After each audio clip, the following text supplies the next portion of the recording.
இயேசுவின் ரத்தம் ஜெயம். இன்று நம் அன்னையாம் திருச்சபையானது தூய ஜோக்கின் அன்னம்மாளின் விழாவினை சிறப்பிக்கின்றது. இயேசுவில் அன்பார்ந்தவர்களே, கன்னிமரியாவின் தாயாரும் இயேசுவின் பாட்டியுமான இவர் முதல் நூற்றாண்டில் வாழ்ந்தவர். இவர் அன்னாள் என்று அழைக்கப்பட்டார்.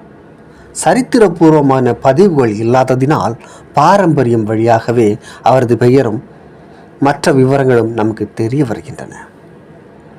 அன்னாள் கலிலேயாவில் வாழ்ந்ததாகவும் யூத குலத்தில் பிறந்தவராகவும் சொல்லப்படுகிறது. ஜோக்கிம் என்ற தனது கணவரை மணந்தபோது தனது முதல் குழந்தையை கடவுளின் பணிக்கு அர்ப்பணிப்பதாக அன்னாள் உறுதியேற்றாள். ஆனால் பல ஆண்டுகளாக ஒரு குழந்தையை பெற்றெடுக்க இயலவில்லை.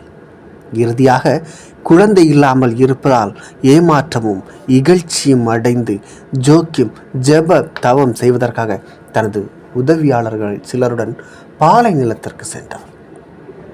ஜோக்கிம் எங்கிருக்கிறார் என்பது பற்றி எந்த தகவலும் தெரியாமல் தனியாக இருந்த அன்னாள் கவலையோடும் எதிர்பார்ப்போடும் 5 மாதங்கள் மெதுவாக கடந்தன.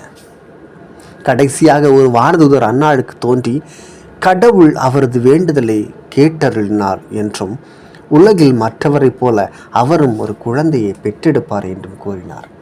ஜோக்கிம் விரைவில் வீடு திரும்புவார் என்றும் அவருக்காக நகரின் தங்க தடுப்பு என்னும் நுழைவாயில் காத்திருக்க வேண்டும் என்றும் வானதூதர் அவருக்கு செய்தி சொன்னார். இந்த வானதூதரின் குறுக்கீட்டினாலும் அவரின் செய்தியினாலும் அன்னாள் மிகுந்த பயத்திற்குள்ளானாள். என்றாலும் அவள் கீழ்ப்படிந்து தனது கணவரின் வருகைக்காக காத்திருக்க விரைந்து சென்றாள்.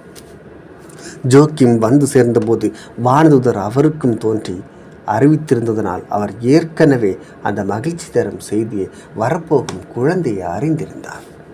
அந்த வானதூதர் சொல்லியது போல் அன்னாள் ஒரு மகளை பெற்றெடுத்தார். மேலும் அவர்கள் அவளுக்கு மேரி என்று பெயரிட்டனர். அன்னாளும் ஜோக்கியமும் எருசலேமுக்கு பயணித்து குழந்தை 3 வயதாகியிருக்கும் போது மேரியை கோவில் பணிகளுக்கு அர்ப்பணித்தனர்.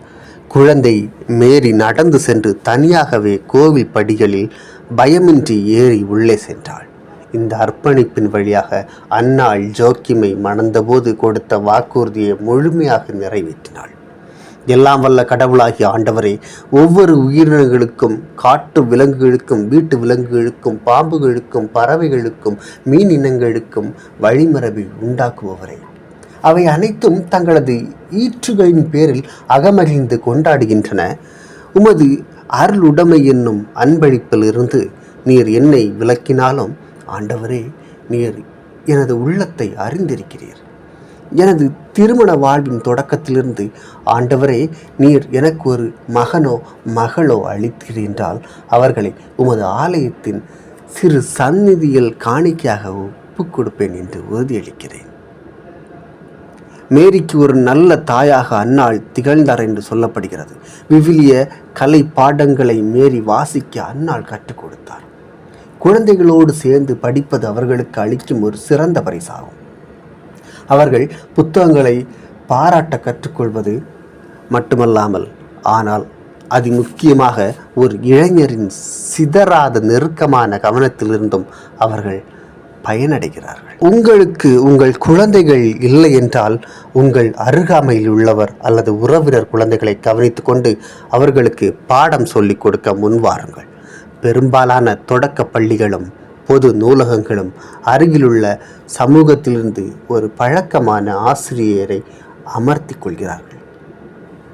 ஒரு வழக்கமான படிக்கும் நேரத்தை ஏற்படுத்திக் கொள்ளுங்கள். மனதை இலகுவாக்கும் ஒரு செயல்பாடு வாசிப்பு ஒரு குழந்தைக்கு தூங்க செல்லும் முன் மனதை ஆறுதல் படுத்தும் உற்சாகம் தரும் செயல் ஒன்றை தெரிவு செய்யுங்கள். குழந்தைகள் புத்தகத்திலிருந்து படிக்க வேண்டும் என்று அவசியமில்லை.